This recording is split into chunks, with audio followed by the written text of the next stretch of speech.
Bonjour et bienvenue dans Ountranouille, votre émission parlementaire. Alors aujourd'hui, nous recevons en plateau le président du Conseil national, Thomas Brizot. Bonjour, président. Bonjour, Christine. Pour nous accompagner, nous avons à nos côtés Emma Solzé, journaliste à Radio Monaco. Bonjour Emma. Bonjour. Alors avant de débuter cette émission, je vous rappelle le contexte. Les 8 et 10 octobre dernier se sont tenues au Conseil national les séances publiques budgétaires. Alors il s'agissait des premières séances publiques pour le nouveau ministre d'État Didier Guillaume et les élus du Conseil national. 4 sujets importants étaient pour la principauté au cœur des discussions. Le logement des Monégasques, le centre commercial de Fontvieille, le centre de traitement des déchets et la mobilité. Plus de détails donc dans cette émission. Mais avant de rentrer dans le vif des sujets, je vous laisse la parole Emma, car je pense savoir que vous avez une question à poser à Thomas Brizot. Absolument. Thomas Brizot, on a récemment entendu parler de vous dans la presse. Vous avez été mis en cause. Est-ce que la justice vous reproche, c'est votre complicité dans la violation du secret de l'enquête et de l'instruction? Que répondez-vous aujourd'hui en tant qu'avocat ? Bonjour Emma. Effectivement, il y a bien une enquête dont je fais actuellement l'objet. Je tiens à préciser d'emblée qu'il n'y a strictement aucun lien avec mes fonctions de président du Conseil national et que je ne suis nullement empêché d'exercer à quelque titre que ce soit ces fonctions-là. C'est une enquête qui a lieu sur des faits qui se seraient déroulés dans le cadre de mon activité professionnelle d'avocat, des faits que je conteste, mais l'enquête suit son cours et je suis pleinement confiant dans l'issue de celle-ci. Merci. Président, venons à présent aux questions à l'ordre du jour.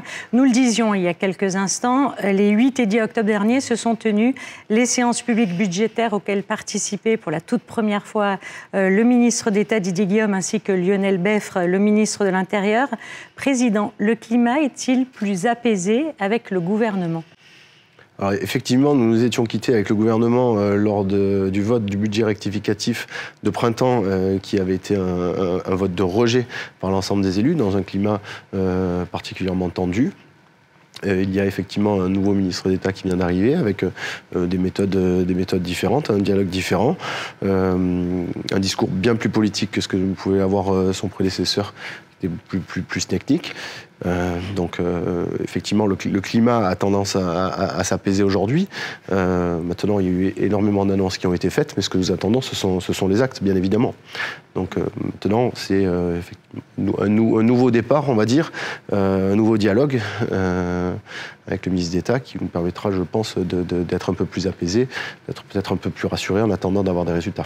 Vous l'avez dit, ce nouveau ministre d'État Didier Guillaume donc, a de l'expérience. Il a été parlementaire pendant 10 ans en France, également ministre français de l'Agriculture. Ça vous fait quoi d'avoir un ancien élu en face de vous ? Ça fait du bien. Ça fait du bien parce que, comme je l'ai indiqué, on parle le même langage, on a les mêmes codes. C'est quelqu'un qui sait ce que c'est d'être élu et de devoir rendre des comptes à ses électeurs. Donc, par rapport à d'autres ministres d'État qui ont pu avoir un passé de préfet, par exemple, ou d'ambassadeur, on se retrouve avec quelqu'un qui a conscience des enjeux que sont ceux des conseillers nationaux, des conseillères nationales. Alors justement, le ministre d'État a dit, je cite, « tendre une main professionnelle, chaleureuse, ferme et constructive ». Est-ce que vous l'avez ressenti ainsi durant les débats? Parce que parfois c'était un peu rugueux. Rugueux, je pense pas. Je pense, comme moi d'ailleurs, nous avons une certaine franchise dans nos propos. Donc s'il y a cette franchise, cette transparence qui est annoncée, si les actes suivent les paroles, pour moi, au contraire, ça sera une bonne chose pour le fonctionnement de nos institutions, parce que la Constitution fait que nos deux institutions doivent s'entendre pour pouvoir avancer sur les sujets majeurs qui intéressent la principauté. Alors, des sujets majeurs, justement, et des grands enjeux de ce budget, c'est le logement. Le logement des Monégasques reste une priorité pour le Conseil national. Cependant, la situation concernant les logements domaniaux continue de vous préoccuper. Selon vous, le gouvernement n'a pas tenu ses promesses. Alors, que craignez-vous? Une nouvelle pénurie? C'est effectivement la crainte d'une nouvelle pénurie, telle qu'on a pu les connaître en 2002 ou en 2017. on se retrouve avec le plan national logement qui avait été souhaité et annoncé par le prince souverain en 2019, qui n'est plus respecté depuis quasiment le début. Donc on se retrouve systématiquement lors des débats budgétaires avec des promesses et des engagements du gouvernement qui ne sont pas tenus. Donc le premier point déjà, c'était que nous avons souhaité, que nous avons mis en avant, c'était de remettre à l'ordre du jour ce plan national logement avec des opérations qui sont réalisables dans des délais qui sont prévus, parce que sinon on va se retrouver à chaque budget avec la même difficulté et les mêmes critiques des élus envers le gouvernement de ne pas avoir respecté ce plan national logement. Donc Didier Guillaume a annoncé la refonte du plan national logement avec une annonce de celui-ci, une présentation de celui-ci au printemps 2025. Donc déjà, ça, je pense que c'est une bonne chose. L'autre point, c'était l'opération domaniale intermédiaire, qui était un des enjeux majeurs du budget rectificatif de printemps qui n'a pas été voté. Nous sommes en bonne voie, et quelques détails juridiques, on va dire, qui doivent encore être réglés. Mais le gouvernement nous a annoncé une opération d'entre 70 et 80 logements, ce qui devrait satisfaire donc, les élus, même si on n'a pas aujourd'hui, pour ce budget rectificatif-là, l'annonce concrète de cette opération. J'en connais quand même un petit peu les contours dans un contexte plus confidentiel, et Didier Guillaume nous a annoncé que l'opération serait annoncée officiellement avant le budget primitif 2025. Mais le ministre d'État a quand même parlé de chiffres conséquents. 1,5 milliard d'euros ont été alloués pour la création de nouveaux logements domaniaux depuis 2019. Selon vous, ce n'est pas suffisant ? Nous étions partis sur des chiffres de la nécessité de construire 100 logements neufs par an pour contrer l'évolution de la population monégasque, les besoins des monégasques, du fait des jeunes qui quittent le foyer de leurs parents, du fait des divorces également, du fait des naissances. Donc toutes ces situations-là font qu'on avait tablé sur ce chiffre de 100 logements par an, qui a été remis un petit peu en cause par l'INSEE, qui estime que 80 logements par an seraient suffisants. Donc il y aura des discussions à avoir dans le cadre du plan national logement dans sa nouvelle version, pour effectivement savoir quels sont les besoins exacts. Mais je pense que ce chiffre, de toute manière, sera exponentiel. Si on part de 80 logements, on pourra dans une dizaine d'années arriver autour des 100 logements, puisque ça devrait croître de cette façon. Quelle est la différence, Thomas Brézot, entre le PNL 1 et le PNL 2 ? Le PNL 2 n'existe pas, à mon sens. Je pense qu'il ne faut pas repartir d'une feuille blanche. Il faut prendre les opérations qui étaient déjà inscrites dans le cadre du premier plan logement, si on peut l'appeler comme ça. Il y a des opérations qui peuvent encore être réalisées. Donc il va falloir les faire évoluer, remettre en place un calendrier en fonction des difficultés rencontrées sur chacune des opérations. Certaines n'ont pas pu être réalisées ou ne pourront pas être réalisées, mais il faudra tenir compte de ce qui a déjà été fait. Il y a notamment l'opération du Bel Air qui est prévue pour 2027. Celle-ci, mais à l'issue du premier plan national logement, on ne pourra pas la sortir du second. Donc je pense qu'on doit s'inscrire dans la continuité et pas non plus dans un départ à zéro à nouveau. Mais vous n'avez pas l'air d'accord avec ce nom, le PNL 2 ? Peu importe comment on l'appelle, en fait c'est PNL 1, PNL 2 ou un PNL tout court. Moi l'important c'est qu'on ait des résultats et c'est qu'on ait des logements suffisants pour loger les monégasques et éviter cette pénurie de logements. Donc, Parlons à présent d'un autre grand sujet qui fait débat, les travaux du centre commercial de Fontvieille. Alors un projet, une fois de plus, repoussé. Cependant, le gouvernement s'est engagé à présenter aux élus un projet ferme et définitif avant l'été prochain. Alors combien d'années encore allons-nous rester avec ce centre commercial vétuste et qui en plus prend l'eau de tous côtés ? C'est ce que l'on craint, c'est vraiment la situation que l'on souhaite éviter. Alors, malheureusement, Didier Guillaume, qui vient d'arriver, hérite de ce dossier. Et comme il l'a dit, il y a une continuité dans la fonction. Donc les engagements du passé lui incombent aujourd'hui et c'est à lui de remplir ses engagements. Si on revient en arrière, on remonte à une annonce qui a été faite en 2017 par le gouvernement, de sa propre initiative, de rénover ce centre commercial de Fontvieille. Des études ont été faites, des sommes faramineuses ont été dépensées, puisqu'on parle aujourd'hui de 38 millions d'euros. On se retrouve avec un projet où on nous a dit mardi soir que Didier Guillaume, il y avait rien n'est fait et tout reste à faire. C'est une situation qui est totalement ubuesque et que les élus ne peuvent accepter et ne peuvent accepter plus longtemps, que ce soit pour les monégasques, pour les résidents, mais également pour les travailleurs ou l'ensemble des acteurs économiques de la principauté. Nous devons d'avoir un centre commercial à la hauteur des exigences de la principauté. C'est un investissement, certes, mais un investissement qui se veut rentable, parce qu'il sera source de revenus par les loyers des commerces ou par la TVA qu'il générera. Donc, pour nous, c'est un investissement qui doit effectivement être réalisé, et réalisé de manière la plus optimale possible. Il y a des budgets qui ont été votés là-dessus, des projets ont été présentés en grande pompe par la presse auprès de toute la population monégasque. Et aujourd'hui, on dit le centre commercial tel qu'il a été présenté, il ne se fera plus. Et c'est ce qu'on craint aujourd'hui, c'est qu'on perde du temps encore et encore. Donc c'était la raison pour laquelle, là aussi, nous n'avions pas voté le budget rectificatif lors du printemps 2024.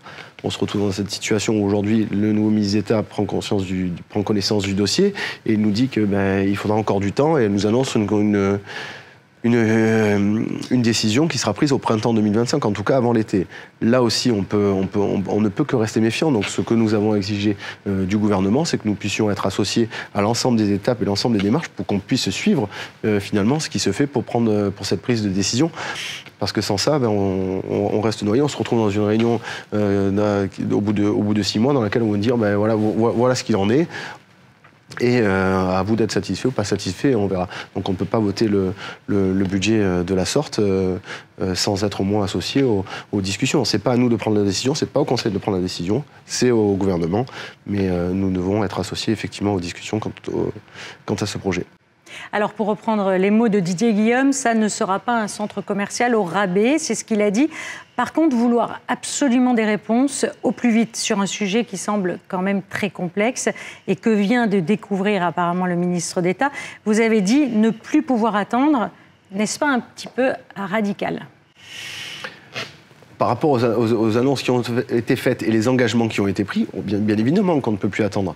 Après, il faut savoir être raisonnable aussi. Et je ne veux pas, et je ne souhaite pas, pour la Principauté de Monaco, que le centre commercial soit un nouveau CHPG 2 avec un budget qui explose et des durées qui seraient à rallonge. Là, on serait privé du centre commercial pendant des années. C'est toute la population monégasque qui serait privée de ça.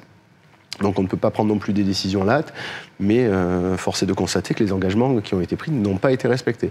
C'est pour ça que, comme je l'indiquais, nous souhaitons être associés aux réunions d'information pour la prise de décision, pour pouvoir être spectateurs, certes, mais pour pouvoir savoir exactement ce qui se passe en arrière, puisque c'est le fonctionnement du gouvernement jusqu'à maintenant. Il discute de son côté, puis après on nous présente les résultats. Que là, les résultats du prestataire du gouvernement n'ont pas été à la hauteur du Conseil national, et on se retrouve 6 ans après avec 38 millions dépensés et aucune décision qui est prise. Donc ça, c'est pas acceptable, effectivement. Donc finalement, on a attendu 6 ans, dépensé 38 millions d'euros en études. On peut attendre encore 6 mois pour la présentation d'un projet ? Je pense qu'on n'a pas le choix, de toute manière.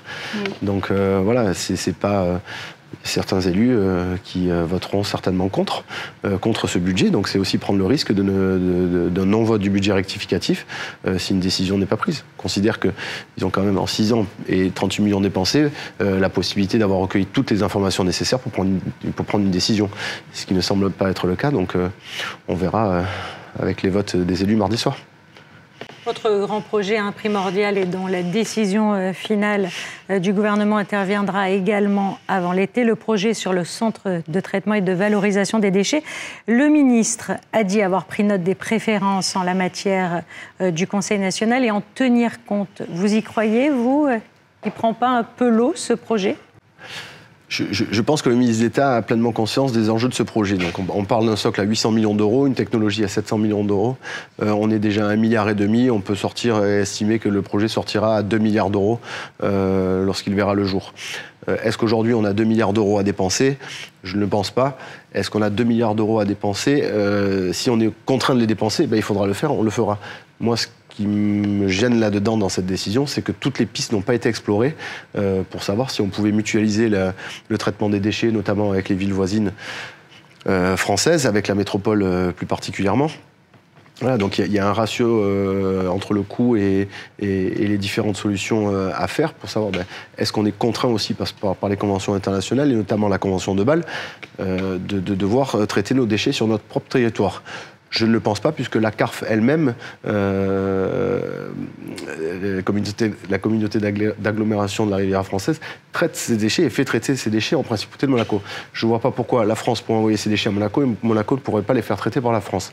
Donc de ce point de vue-là, Je pense que c'est un faux problème. Nous avons d'ailleurs interrogé Mme Caron à ce sujet par 3 courriers pour lui demander les études juridiques qui avaient été faites sur ce point-là, puisqu'elle nous a annoncé en sens que ces études avaient été faites. Et malheureusement, nous n'avons toujours pas la réponse à ce sujet. Aucune étude nous a été transmise. Donc, je pense qu'avant de prendre une décision, il faudra explorer toutes les pistes pour savoir effectivement si le centre de traitement des déchets doit se faire sur le territoire de la Principauté de Monaco ou si d'autres solutions moins onéreuses pourront être prises. Quelles sont vos relations justement avec les élus des communes alentours à ce sujet? Vous en avez parlé avec eux? Alors nous avons effectivement abordé le projet. Les maires de la CARF, justement, souhaiteraient effectivement que les déchets puissent être traités en Principauté de Monaco. Mais comme je leur ai expliqué, si c'est un projet à 2 milliards d'euros et que le coût de le traitement de la tonne de déchets explose pour eux, je pense qu'ils préféreront qu'on trouve une autre solution avec la métropole pour pouvoir traiter leurs déchets. Donc oui, nous avons discuté effectivement de cette problématique-là, mais sans vouloir trahir le secret, ça sera à Monaco de prendre la décision et à ces communes de s'adapter en fonction de ça. Parlons à présent mobilité. Alors c'est simple, aux heures de pointe, nous ne pouvons plus circuler à Monaco. C'est un véritable enfer. Cela fait 10 ans que ça dure, 10 ans que l'on nous fait des promesses, toujours rien. Les Monégasques commencent à perdre patience. Quelle solution s'offre à nous, à part la marche à pied? Malheureusement, je pense que aucune mesure concrète qui n'a été prise au cours de ces dernières années. Et puis le flux de véhicules entrants ne cesse de croître. Donc on se retrouve notamment lors des grands événements ou autour des grands événements, parce que c'est pas comme le Monaco Yacht Show, le Grand Prix, c'est pas les 3 jours ou les 4 jours de l'événement où la ville est congestionnée. C'est toutes les semaines avant, dans les phases de montage et de démontage. Donc le gouvernement, nous avons déjà obtenu dans le cadre des réunions privées un plan de mobilité, que des études soient réalisées pour que des mesures puissent être définies et être mises en place. Mais là encore, ça va prendre du temps alors qu'il faut agir le plus rapidement possible. Je pense qu'il est nécessaire aujourd'hui de prendre des mesures quitte drastiques, notamment avec l'interdiction de certains véhicules en Principauté de Monaco. Il y aura des études à voir quels sont les véhicules qui seront autorisés à venir en Principauté, mais ça, je pense que c'est une des premières mesures à prendre. Il y a une sorte des petites mesures aussi qui peuvent être prises, notamment l'augmentation des amendes pour les véhicules stationnés en double fil, qui gênent une voie de circulation complète et qui ne favorisent pas le trafic, et notamment aux heures de pointe. Ça, on a une amende dérisoire à 22,50 €. Je pense que c'est pas assez dissuasif pour éviter que des camions ou des véhicules laissent le temps de faire une course rapidement, un véhicule, et bloquer une voie entière de circulation, ce qui est plus possible aujourd'hui. Il y a un vrai ras-le-bol général de la Principauté, des résidents et des travailleurs de la Principauté de Monaco. Et il en va de notre attractivité, l'attractivité notamment salariale. Et on a le parking des Salines également qui a été... Qui est toujours vide. Il est toujours vide. Alors hier soir, Mme Caron nous parlait de 700 places et de pouvoir réussir à faire stationner 700 véhicules. Oui, mais ça veut dire qu'il y a 1100 véhicules qui ne viennent pas se stationner ici et qui viennent engorger les rues de la Principauté de Monaco. Donc il faudra trouver des solutions pour remplir ce parking-là et éviter qu'il y ait encore davantage de véhicules sur les voies de circulation et donc qui congestionnent le trafic. Un mot sur la ligne SNCF. Une nouvelle convention va démarrer pour les fêtes de fin d'année avec le projet d'un TER toutes les 15 minutes. Est-ce qu'on va avoir la garantie que ça va mieux fonctionner? J'espère. Très sincèrement, j'espère. Là, on a vu dernièrement les annonces de la SNCF justement sur des travaux qui ont été réalisés de manière nocturne de 21h à 5h du matin, privant ainsi un certain nombre de travailleurs qui finissent tard de pouvoir rentrer chez eux. Pour moi, c'est un scandale. Je ne comprends pas comment le gouvernement, qui est partenaire de la SNCF, qui finance une grande partie de ce service, qui subventionne ce service-là, se retrouve privé de ce service à des heures où les usagers ont encore besoin de pouvoir rentrer chez eux et d'utiliser le train. Donc on a été mis sur le fait et informé une semaine avant ça. En réalité, il y a des annonces qui ont été faites sur le site de la SNCF il y a plusieurs mois. Mais je ne comprends pas comment le gouvernement a pu accepter qu'il n'y ait pas des mesures qui soient prises, enfin qu'il n'y ait pas des annonces qui aient été faites en amont pour pouvoir justement trouver des solutions. Le ministre d'État Didier Guillaume a réagi immédiatement, a pu entreprendre des réunions rapidement. Donc les horaires ont été décalés. Permet déjà quand même à plus de trains de circuler et des bus de substitution ont été mis en place. Mais je pense que Aujourd'hui, les usagers du train aussi en ont marre, avec des trains qui sont annulés, des voies qui sont bloquées, notamment à Aise, où c'est assez fréquemment que dès qu'il pleut, il y a des obstacles sur la voie, et les trains ne peuvent plus circuler, et des travailleurs qui sont pris en otage dans ces moyens de transport-là. Aujourd'hui, on doit améliorer, donc les travaux qui sont annoncés sont nécessaires pour améliorer la qualité des voies et pour favoriser la circulation des trains. Mais effectivement, s'il y a cette nouvelle convention qui rentre en jeu avec un train toutes les 15 minutes, ça permettra de résorber, à mon sens, le flux de voyageurs et permettre une meilleure fluidité, une meilleure qualité du transport pour les travailleurs qui viennent en principauté et qui rentrent chez eux le soir. Voilà, je compatis pour eux parce que quand on voit les conditions dans lesquelles ils sont stockés sur la gare, où on les empêche même de rentrer dans la gare, ils ne peuvent plus rentrer chez eux sans autre solution de substitution. C'est vraiment à plaindre et c'est pas admissible. Il y a de gros efforts qui doivent être faits. Et la gratuité des bus?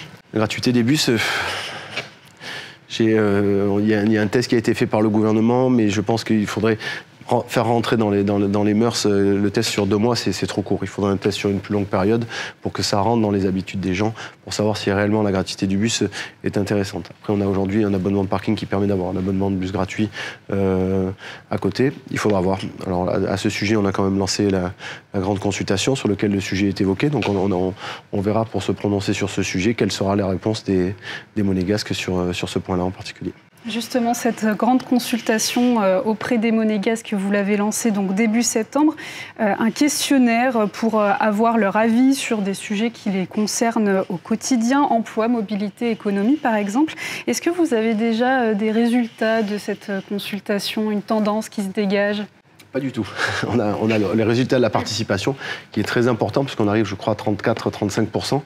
En France, quand on arrive à 7-8%, c'est bien. Quand on arrive à 14%, c'est une grande réussite. Là, on arrive à 34% de taux de participation de la population monégasque. Ça fait quand même presque 2500-3000 réponses, ce qui est pour nous particulièrement bénéfique parce que c'est comme ça que ça nous permettra de connaître les besoins des monégasques et d'être plus près de la population.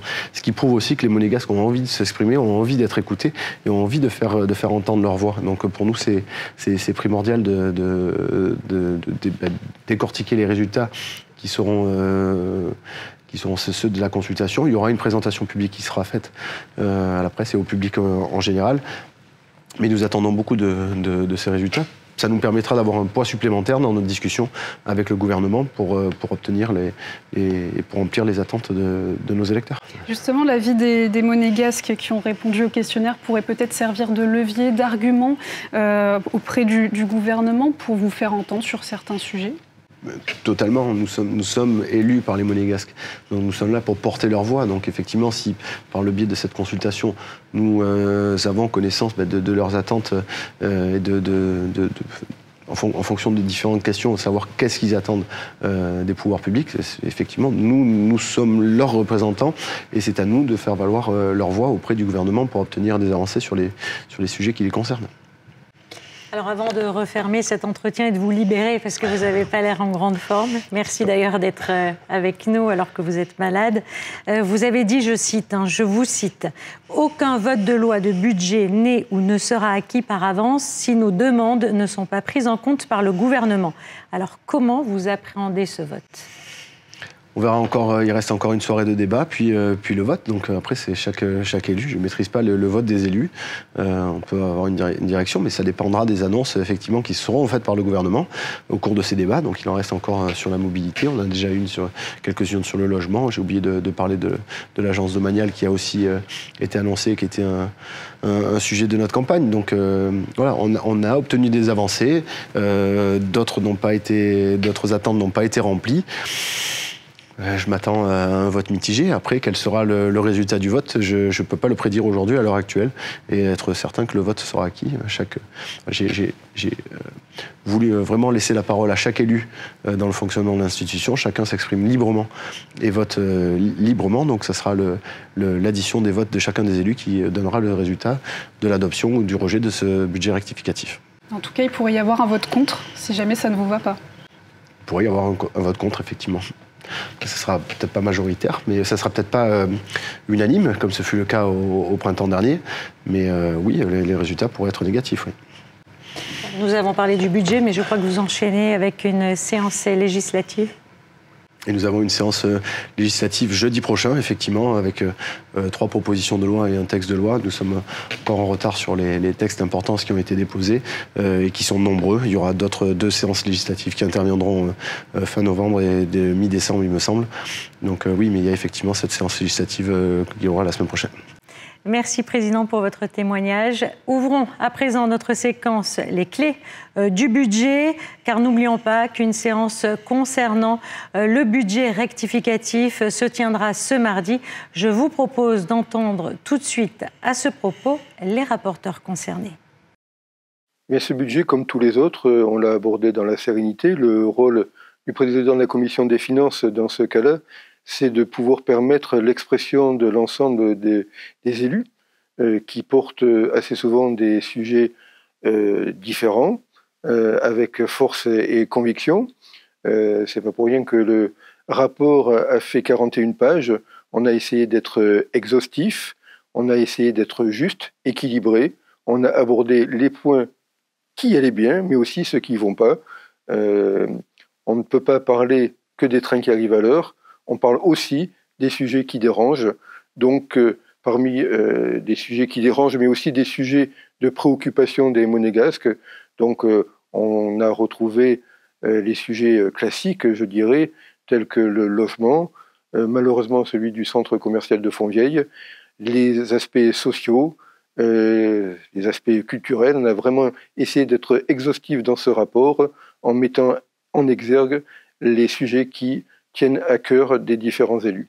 Alors, révolté, surpris, je n'irai pas jusque-là, mais en tous les cas, ce qui me semble essentiel de dire, c'est qu'on est parti sur un budget primitif qui était négatif, de l'ordre de moins 15 millions d'euros, et on arrive au final à un résultat positif de plusieurs dizaines de millions d'euros, de l'ordre de 80 millions d'euros. Alors non, je n'irai pas jusqu'à dire que c'est une manœuvre, c'est tout simplement une prudence qui est exacerbée au niveau du primitif. En général, ils préfèrent avoir des bonnes surprises que des mauvaises. Alors le gouvernement appelle ça de sa part de la prudence budgétaire, ce qui est paradoxal lorsqu'on sait qu'il nous reproche régulièrement d'être pessimiste, mais le pessimisme est en général du côté du gouvernement au moment du primitif. L'appétit des conseillers nationaux, je pense qu'on est des personnes raisonnables. Il ne faut pas croire que le Conseil national a pour rôle de faire dépenser plus. En revanche, il aimerait faire dépenser mieux. Et on voit bien que malgré tous les débats qu'on peut avoir, il y a des gabegies. La première qui vient à l'esprit, c'est quand même les 38 millions d'euros qui ont été dépensés pour le centre commercial de Fontvieille pour avoir au final, à l'heure actuelle, un centre commercial qui prend l'eau dès qu'il y a un orage et toujours aucune avancée concrète. Donc, si c'est l'idée du gouvernement, elle est inefficace et inutile parce que vraiment l'état d'esprit des conseillers nationaux, c'est de aussi préserver les finances de l'État.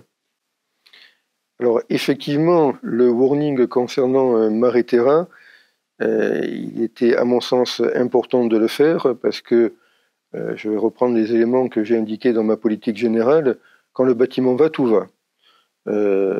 Actuellement, Marais-Thérins, c'est plus de 3200 ouvriers qui travaillent en permanence. On sait que dans quelques mois, ce chantier va s'arrêter. Il n'y a pas besoin d'être devin pour deviner qu'il y aura forcément des répercussions sur l'emploi. Et qui dit répercussions sur l'emploi, c'est aussi des sociétés qui risquent d'être en difficulté.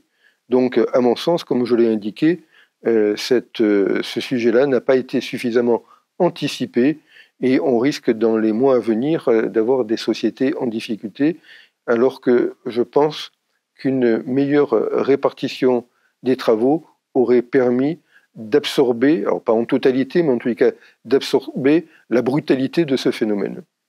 Alors sur le programme triennal d'équipement public, il est indéniable qu'il y a eu des progrès, mais il faut revenir à la genèse. Si on a autant insisté sur ce point-là, c'est qu'on était convaincu qu'il y avait un peu un manque de vision, qu'on avait des budgets qui étaient un petit peu myopes, et il fallait donner le parallèle du programme triennal, qui sont des programmes qui s'expriment sur plusieurs années, triennal 3 ans, mais les opérations durent plus longtemps.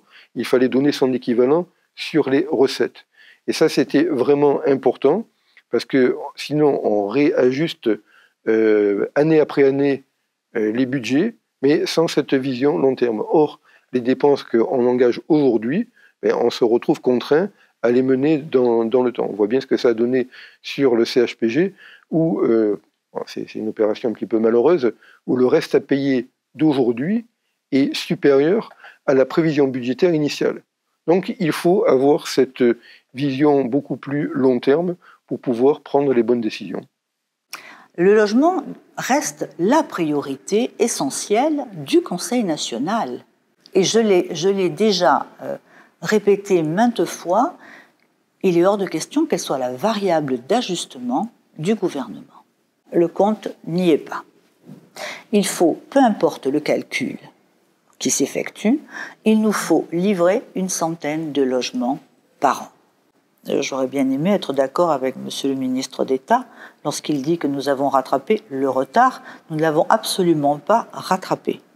Je ne vais pas à nouveau faire un chèque en blanc puisque la dernière proposition n'a pas été tenue, n'a pas été suivie des faits. Le Conseil national a obtenu des avancées, donc il n'y a pas effectivement que des mauvaises nouvelles. Nous avons demandé depuis pas mal de mois à ce qu'il y ait un guide, par exemple un guide du locataire, qui définisse évidemment les travaux et les réparations à effectuer au sein des logements, de façon à ce que le locataire et l'État sachent exactement quels sont les travaux, les charges qui leur incombent. Bon, ça, je pense que ce sera très bien, enfin ce sera apprécié par les résidents des immeubles domaniaux. Ensuite, nous avons demandé, lors des réunions d'échange avec le département des Finances, à ce que l'aide nationale au logement soit reconduite à un plafonnement de 80%. Donc, évidemment, le département a accepté, mais vous voyez quand même l'absurdité financière de cette situation. Alors, l'agence domaniale, c'est notre projet, un ambitieux projet, mais aussi un projet réaliste. C'est un projet qui va répondre beaucoup mieux aux réalités et aux besoins de nos compatriotes. Donc, en fait, l'agence domaniale repose sur 3 points essentiels. Le premier point, c'est d'avoir un accueil unique pour les travaux, comme pour toutes les demandes locatives.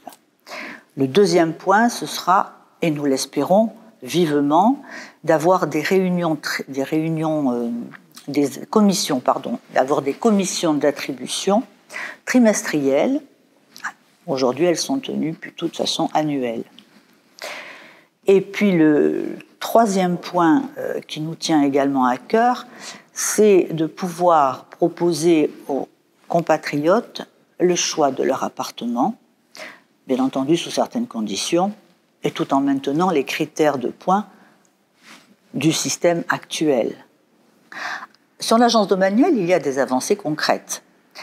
D'une part parce que M. Pierre-André Capoury, ministre des Finances et de l'Économie, nous semble y être favorable, et sans dévoiler évidemment la teneur des prochaines séances budgétaires concernant le budget primitif 2025, nous avons déjà eu un écrit précisant que finalement cette agence domaniale, cette nouvelle vision plus pragmatique des attributions des logements pour nos compatriotes, pouvait limiter le nombre de refus.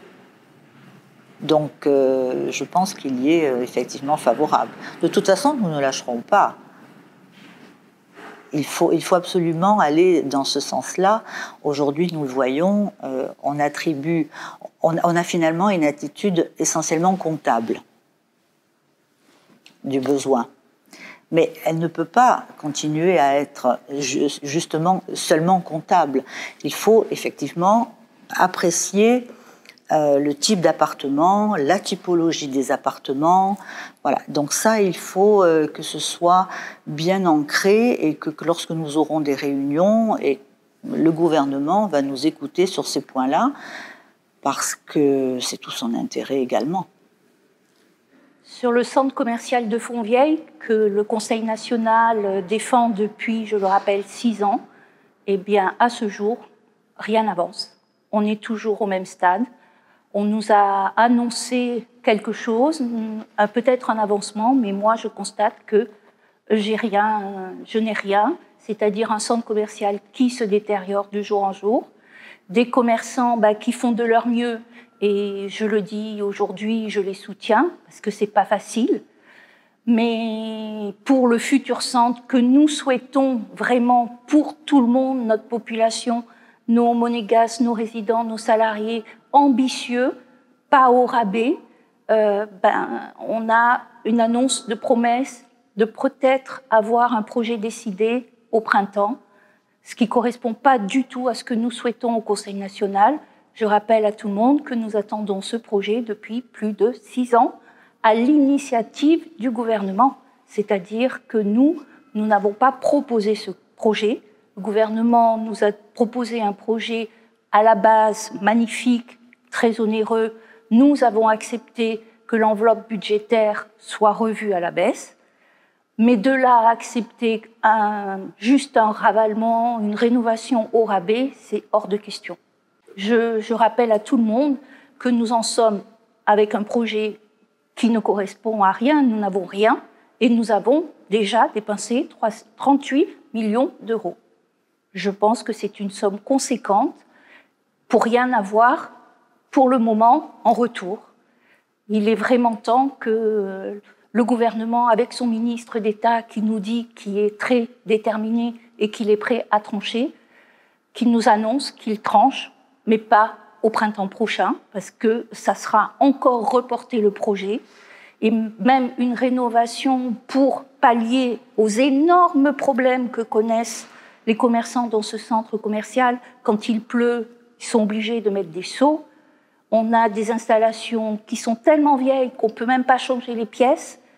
Franchement, encore attendre le printemps, je me mets à la place de tout le monde, des monégasques, de notre population et de tous les commerçants de Monaco. Eh bien, on est à l'arrêt et c'est bien dommage. Cette proposition de loi, à l'origine du Conseil national, a pour objectif d'interdire la vente de cigarettes électroniques à usage unique, connues aussi sous le nom de puff, à Monaco. Les jeunes qui prennent la puff, malheureusement, on en a constaté à Monaco dès le collège. Ça se poursuit après au lycée, et pour l'instant à Monaco c'est autorisé de fumer à 16 ans, donc un jeune collégien qui commence la puff a quand même des probabilités très élevées de passer ne serait-ce qu'à la cigarette dès le lycée. C'est un produit qui ne devrait même pas exister. Il contient des produits dangereux, une batterie, et finit bien souvent dans la mauvaise poubelle parce qu'on ne l'identifie pas comme un déchet électrique. Et Monaco, qui est précurseur sur ces sujets-là, se doit de l'interdire dès que possible. Les grands pays l'ont pas encore fait. La France a initié la démarche dessus, mais les grands pays ne l'ont pas encore tous fait, principalement pour des raisons techniques vis-à-vis de l'importation et de l'exportation, et que sur l'aspect sanitaire, toutes les études n'ont pas été terminées. En revanche, sur l'aspect écologique, c'est indiscutable que c'est une catastrophe. À mon sens, le gouvernement, par le biais de la Régie des tabacs, n'aurait jamais dû laisser les puffs être vendus librement à Monaco. Ce texte, pour prendre effet, devra être transformé par le gouvernement, nous être renvoyé, et nous le voterons dès que nous pourrons, une fois renvoyé, afin qu'il rentre en effet dès que possible pour protéger l'environnement et notre jeunesse.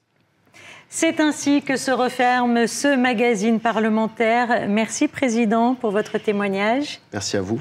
Merci, Emma Solzé, d'avoir été à nos côtés. On se retrouve ce mardi 15 octobre à 17h, alors un petit peu plus tôt, car vous devez encore terminer les débats avant le vote du budget rectificatif au Conseil national. Merci beaucoup à vous pour votre fidélité.